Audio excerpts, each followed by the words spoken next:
So the question of today's video is simply, how does a second-born, legitimate son of a minor Italian aristocrat, born in the middle of a forgotten spot in the Mediterranean by chance and political accident and new rules, grow up to be a general and a consul? Professor got rhymes.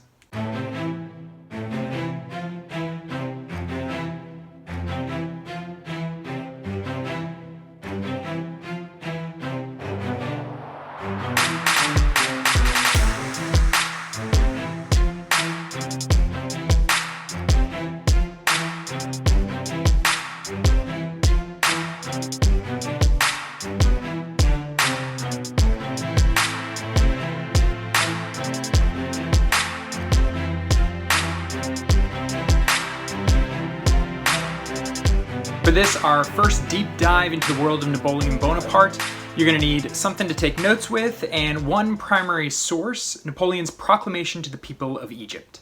To understand where Napoleon came from and how he climbed the ladder of revolutionary politics, we should start with his background, especially in the French military. Napoleon Bonaparte was born far from Paris in the center of French politics. A native of Corsica, an island in the Mediterranean south of France, he was the son of minor nobles on the island. In the same year that Napoleon was born, Corsica became a part of the Kingdom of France. Napoleon's father, originally a Corsican nationalist, eventually came to terms with the French and managed to use that newly forged relationship to send Napoleon to a military academy in France. I'll leave the rest of the details of Napoleon's relationship with his home island to the readings, but it's safe to say that Napoleon's upbringing produced a sort of complex set of emotions over his home of Corsica and his new identity as a subject of France. Napoleon's early posts in the French military did not bring much of an opportunity for advancement. The revolution, however, changed everything.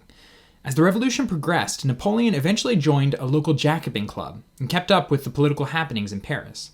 His first major opportunity came, however, during the civil wars. Toulon, a port city in the south of France, had joined in the Federalist revolts, but gone even further than most of the revolting cities. Municipal leaders had decided to open its harbor to the British Navy, and thus give control of the city to France's external enemies. Through various circumstances, Napoleon came to a position of leadership in the Convention's forces that were sieging the city. It was largely his tactical successes that led to the breakdown of the city's defenses and the retreat of the British from the port. Toulon put Napoleon on the map for many in the military, and indeed for Jacobin leaders at the center of the revolution. The second moment that vaulted Napoleon to prominence was the service he offered to the new Directory in October 1795. The royalist Vendémiaire uprising threatened the new regime, and Napoleon, along with Paul Barras, saved the day by suppressing the insurrection in the city and dispersing the rebels. These two notable successes launched Napoleon's career and eventually propelled him to his first major command. The command that helped Napoleon make his name was his place as the general of the Army of Italy. The story is a famous one, of course, and I won't go into too much detail of it now. But in brief, the command was, generally speaking, a less than desirable one. The Army of Italy was expected to do very little in the grand scheme of the war. It was a diversionary force, told to hold its ground and try to occupy the Austrians so that they couldn't commit all their numbers to the primary front of the war in Germany. Yet Napoleon saw an opportunity for more. Transforming the force, he led them to a series of impressive victories over the Austrians and their allies from Piedmont Sardinia. Weeks after the campaign began, Napoleon found himself the conqueror of much of Italy. He forced the Piedmontese into surrender and eventually forced the Austrians to deal with him and agree to losses of territory. What's most important about this, however, is that Napoleon made sure that all of his victories were broadcast widely and reached much of the French public. He began a newspaper that published regular stories from the Army of Italy. In all these accounts, he sort of massaged the truth in ways to make himself come off as a savior and a hero of France and the French armies. The newspaper published rousing speeches that he gave to the soldiers and images of him heroically leading the charge. See the example here. Napoleon was, without a doubt, an extremely successful general, but perhaps most importantly, he was also an extremely effective propagandist. Napoleon parlayed his victories into immense popularity, and that would pave the way for further successes. Indeed, Napoleon's popularity following the campaigns in Italy were so great that they even covered over future failures. In 1798, he was given command of a force set to invade Egypt, at that time run by the Mamelukes, agents of the Ottoman Empire. The invasion was fairly successful in the beginning. Napoleon's forces reached Egypt and successfully landed and won significant battles against the Mamelukes. The French army, however, had trouble maintaining control, and when the British Navy, under Admiral Nelson, found the French fleet docked in harbor, he utterly decimated the French Navy and cut off the troops from home. Napoleon eventually made his way back to France covertly, abandoning his post and stranding thousands of French soldiers in North Africa. Yet this failure did not ruin Napoleon's background. Instead, he remained a national hero and a symbol of the revolution throughout France. To see this more clearly, I think it's time to pause the video and take a look at the primary source that I mentioned earlier, Napoleon's proclamation to the people of Egypt. From this source, you'll see a little bit of what he was up to when he first landed in Egypt and how he identified with the revolution.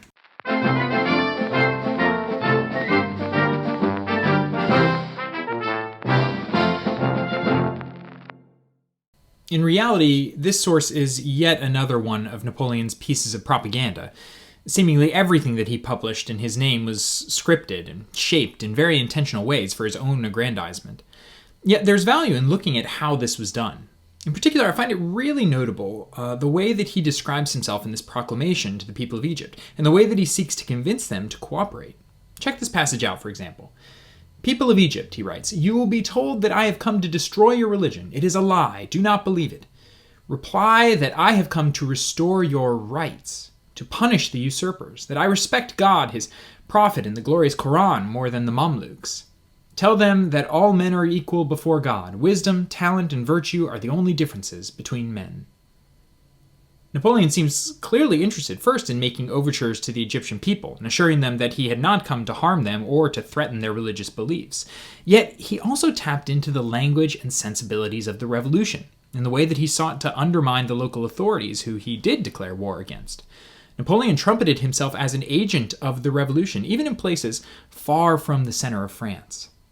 Napoleon's military rise to fame set up his political rise to power. And this process began shortly after he returned from Egypt in 1799. Okay, let's remember some of the context from the last video. Remember the big takeaway from the last video, right? That everyone hated the Directory. It was incredibly unpopular across the political spectrum. The architects of this new regime had constructed a system that largely disenfranchised the vast majority of citizens of France. They twice annulled the results of legitimate elections. They undertook economic policies that bankrupted thousands and sent France into an economic tailspin. And they first targeted Jacobins and shut down their clubs, and then, in the switch to the directorial terror, persecuted royalists and conservatives. The Directory began implementing even more draconian measures in the years that followed, including the law of hostages, which allowed the government to imprison family members of émigrés as a deterrent to counter-revolutionary activity. To say that there was a growing frustration in the regime is putting it, frankly, very, very lightly. Even those within the state were thinking that it was time for a change. One such figure was none other than the famous revolutionary and author of one of the most important documents of the early revolution, the pamphlet What is the Third Estate, the Abbé Emmanuel Sieyès. Sieyès had had a rocky revolutionary career. A leader of the National Constituent Assembly, he bowed out of politics for a short while when the new constitutional monarchy was finalized in 1791. With the Second Revolution, however, he returned as a delegate to the convention and even voted for the execution of the king in 1793 and 94. Yet Sieyès was no Jacobin. Critical of the Montagnards, he miraculously made it through the period of the Terror. He once said that his sole accomplishment during the period of the Terror was, quote, having survived, and re-emerged in the national political scene during the Thermidorian reaction. Yet Sieyès was also a critic of the new Directory. He found the new government too subject to gridlock and unresponsive to the needs of the people. Eventually, he became one of the 5 members of the Executive Directory, a position he used to begin plotting against the very state that he was leading. Sieyès wanted 2 things. He wanted to curb the power of the Jacobins in this new phase of the Directory, and he wanted to rewrite the Constitution to produce a government that was more responsive. To do this, however, he needed help. He found his primary aid in the form of a delegate in the Council of 500, Brulé de la Meurthe. Boulay was a veteran of the army. He served in the famous Battle of Valmy, and a one-time judge in the Revolutionary Tribunal. However, he was always seen as a moderate. Indeed, he was one of the only Republicans elected during the great Royalist victories of the first open elections of the Directory in 1797. Boulay, too, was frustrated with the state of the Directory and was willing to garner support for Sieyès' plan within the legislature. What the two and their other close confidants needed was a little muscle. The idea for Sieyès was to get a notable general on board with the proposed changes in order to show members of the councils and the French public that the military agreed in the necessity of constitutional change. Sieyès had a number of good candidates at his disposal. His favorite was General Joubert, but sadly for Sieyès, Joubert was killed in battle as the plot was taking shape. Another commander, General Moreau, was another favored candidate, but when approached, he declined involvement. And still another famous general, General Jourdan, was precisely the type of person that the conspirators wanted, but he had too close a connection with the Jacobins in the legislature. Sieyès feared that he would spoil the whole thing if told. And so, as the list dwindled, Sieyès set his sights on the young and somewhat unpredictable Bonaparte. Bonaparte was clearly a critic of the Directory. He had the right political ideas for Sieyès and the other conspirators. The question was his temperament and his willingness to go along with the plan. But without many other options, Sieyès and the others decided that it was worth the risk, and in October 1799, they got the 30-year-old general to sign on. The plot was highly calculated and executed in a series of events that come together for historians to be called the events of Brumaire because of the month that it took place in, the month in the revolutionary calendar. The coup was a mix of quasi-legal measures, shows of force, and a dash of propaganda. It took place on November 9th, 1799. The first step was to get Boulay and his allies in the legislature to take advantage of a clause in the Constitution that said if under threat, the legislature could be moved outside of Paris. Claiming that there was a Jacobin and sans-culotte coup in the works in Paris, the conspirators motioned and passed a measure to transfer the proceedings outside of the city to Saint Cloud, a suburb in the west. Now, the Parisian crowd was no longer a factor. Then, conspirators in the Council of Elders had Napoleon Bonaparte named the new commander-in-chief of the military force in Paris, and had the new commander create a special military guard to protect the legislature as it migrated to its new home in St. Cloud. Now, the legislators were free from the pressures of the populace and surrounded by Napoleon and forces loyal to him. The first major step came that morning when Sieyès and his co-conspirator on the executive directory, Ducos, declared their lack of confidence in the Constitution and requested that it be rewritten. They pressured one additional member of the Directory, none other than Napoleon's one-time patron, Paul Barras, to join them in tendering their resignations and refusing to serve until the Constitution was rewritten. With 3 of the 5 directors having resigned, the act sent the legislatures into chaos. Conspirators in the chamber tried to navigate the conversation to the requested revisions of the Constitution, but Jacobin resistors called out the actions as an attempted coup and requested replacing the directors with those loyal to the Directory. Hours went by in this tense environment. And this is when the impetuousness of Napoleon came to light. Waiting with his troops for hours outside the chambers without any news of events, he eventually lost his cool and burst first into the chamber of the Council of Elders, where he harangued the deputies for their lack of action. When challenged by one of the deputies who accused him of wanting to circumvent the Constitution, Napoleon apparently replied, "The Constitution? What is it at present but a ruin? The Constitution can no longer save the Republic." Following this incident, Napoleon then burst into the chambers of the Council of 500. Both of these incidents were incredibly provocative, for by law, soldiers were not allowed entry into the chambers of the legislature. Jacobins immediately protested and began screaming, "Hors de la loi! Hors de la loi!" or "outside the law," a phrase that, if you read Dan Edelstein's article about the legal arguments for the Hostis Humani Generis, was incredibly threatening. Eventually, his fellow officers called in soldiers to clear the room and expel the legislators from the chamber. Lucien, Napoleon's brother and a member of the legislature, concocted the tale that it was because of one of the Jacobin deputies' attacks on Napoleon with a poignard or a dagger. That's why the troops had to come in, he claimed, and why they then subsequently went to arrest many of the Jacobin representatives. The tale, of course, was totally false, but it played into the hands of the conspirators and allowed them to do what came next. With the chambers purged, a rump, led by Brumaire, returned that evening to make the coup official.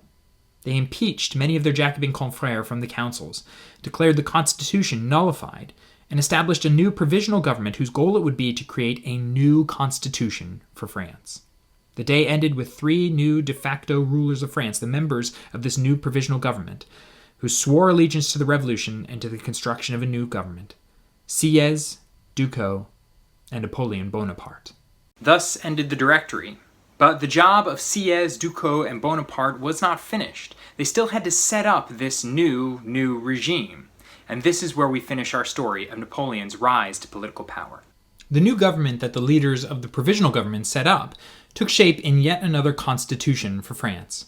The Constitution of 1799 set up a government called the Consulate, based on the existence of an executive body comprised of 3 consuls and led by a first consul, whose 10-year term would place him in a position of utmost authority in the country, as we'll see. The first thing to know about this new regime and the Constitution of 1799 is that it granted all adult males the right to vote and serve in office. Like the Constitution of 1793, this new state was based, at least in theory, on the idea of universal male suffrage. That said, the process of elections were far from totally democratic. All adult males elected members of what would come to be known as the communal list. Members of the communal list could stand for election in a variety of local positions, mayors, judges, etc. They could also stand for election to another list called the departmental list. Those on this list could serve in higher positions in the government, including the position of prefect, which we might think of as a sort of governor of a particular department in France. And then finally, the members of the departmental list could stand for election to another list called the national list. And from this list of only 6,000 members came the representatives to France's legislative bodies. The legislative branch was comprised of 3 bodies: the tribunate, the legislature, and the senate. The tribunate was composed of 100 members chosen by the Senate. Their job was to discuss new pieces of legislation, but not to vote on them. The legislature, composed of 300 members also appointed by the Senate and with members representing every department of France, were charged with voting on legislation but prohibited from discussing it publicly. The newspaper L'Ami de la Paix joked about the legislature and tribunate situation. They wrote, "The tribunes are getting paid 15,000 francs for talking, and that's far too much. The legislators are getting paid 10,000 francs for keeping quiet, which is really not enough." Then, finally, there was the Senate, a body of 80 members originally, eventually it would expand to 140, chosen directly by the consuls. Senators had life appointments and drew very comfortable salaries. They selected the members of the other branches and could also issue special decrees called Senatus Consulta, which bypassed the legislature altogether and went directly into law. Yet none of these bodies proposed laws. That came from a special body, the Council of State, which was comprised of 40 members chosen directly by the first consul. They drafted legislation to be discussed and voted upon. They answered directly to the consul, and thus were a part of the administration rather than an independent legislative body. In other words, all legislation ultimately came from the first consul himself and his proxies in the Council of State. The first consul was joined by 2 other consuls in this executive branch, but they were effectively advisors. The first consul's power of appointment and his role as commander-in-chief of the military essentially vested all power in him. The whole system, as this diagram attempts to show, revolved around the first consul and thus consolidated political power more effectively than perhaps any regime, barring only the terror in the revolution. And the person given the right to be France's first consul was none other than the charismatic young general and heavy hand of the Brumaire coup, Napoleon Bonaparte. Napoleon had found his way to the top of the political ladder in France. It was a very impressive outcome for a fairly inconsequential nobleman from a forgotten part of the kingdom. Yet Napoleon's rise tells us quite a bit about how the revolution changed France. Before the revolution, there was no way that someone as sort of off the beaten path as Napoleon would have ascended the ranks of the military and then the political state in the way that Napoleon did. It would have been absolutely unthinkable.